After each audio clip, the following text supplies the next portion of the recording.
CNN's Cooper calls Trump's summit performance disgraceful. U.S. President Donald Trump shakes hand with Russian President Vladimir Putin during a press conference after their meeting at the presidential palace in Helsinki, Finland, Monday, July 16, 2018. AP photo, Alexander Zemlyanichenko, New York, AP. Seconds after President Donald Trump's news conference with Russian President Vladimir Putin ended Monday, CNN anchor Anderson Cooper called the American leader's performance disgraceful. It was the most startling of several strong media reactions to the session, televised live by the largest American broadcasters and cable news networks, primarily because of Cooper's role. He was the news anchor directing CNN's coverage, as opposed to a pundit paid to be opinionated.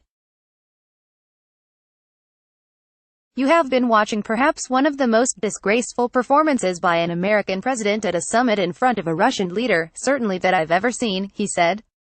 Cooper later said it was embarrassing and compared the way Trump repeatedly brings up the issue of former opponent Hillary Clinton's emails to something the autistic lead character in the movie Rain Man might do.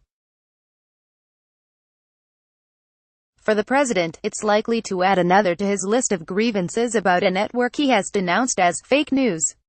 The White House over the weekend took action following CNN reporter Jim Acosta's attempt to interject a question into a Trump news conference Friday by pulling Trump National Security Advisor John Bolton from a planned appearance on Jake Tapper's weekend show. Monday's news conference turned on some sharp questions by Jonathan Lemire, White House correspondent for the Associated Press. Lemire asked Trump whether he agreed with the nation's intelligence community, which has concluded Russia interfered in the 2016 elections, or Putin, who has repeatedly denied it. Lemire also asked whether Trump would denounce election meddling and warn Putin not to do it again, and asked Putin whether Russia had gathered incriminating material on the American president. Trump responded, "I have great confidence in my intelligence people, but I will tell you that President Putin was extremely strong and powerful in his denial today." He denounced the federal investigation into Russian interference efforts as a disaster for our country. Putin said allegations that Russian intelligence agencies had collected compromising information on Trump were sheer nonsense. But he acknowledged that he had personally favored Trump in the race over Clinton. "It's hard to find words to describe," ABC's George Stephanopoulos said after the news conference.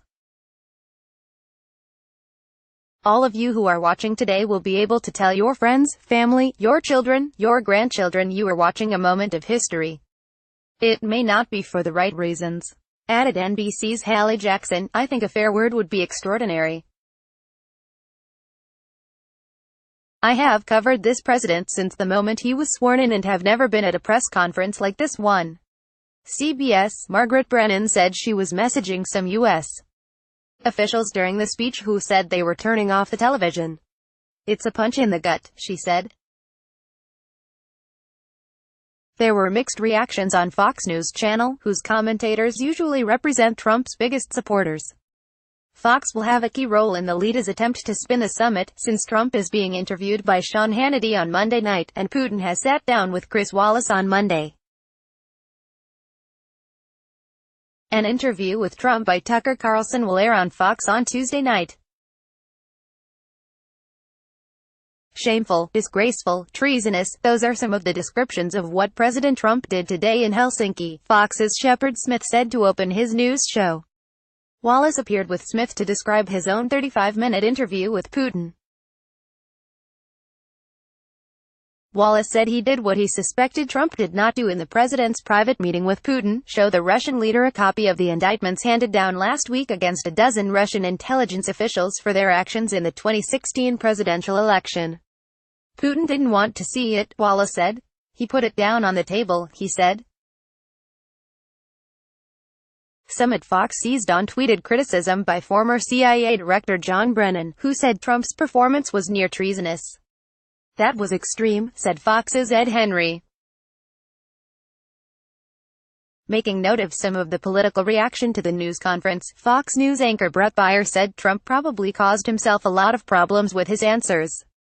"This isn't a president who seems to want to shy away from any of that, though," replied Fox's Harris Faulkner.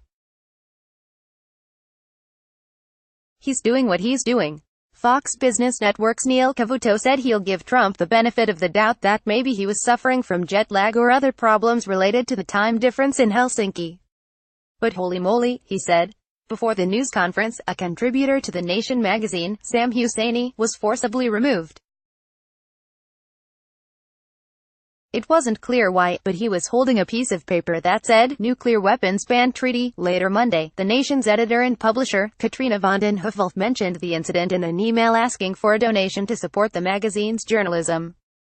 Copyright 2018 The Associated Press. All rights reserved. This material may not be published, broadcast, written or redistributed. Advertiser content.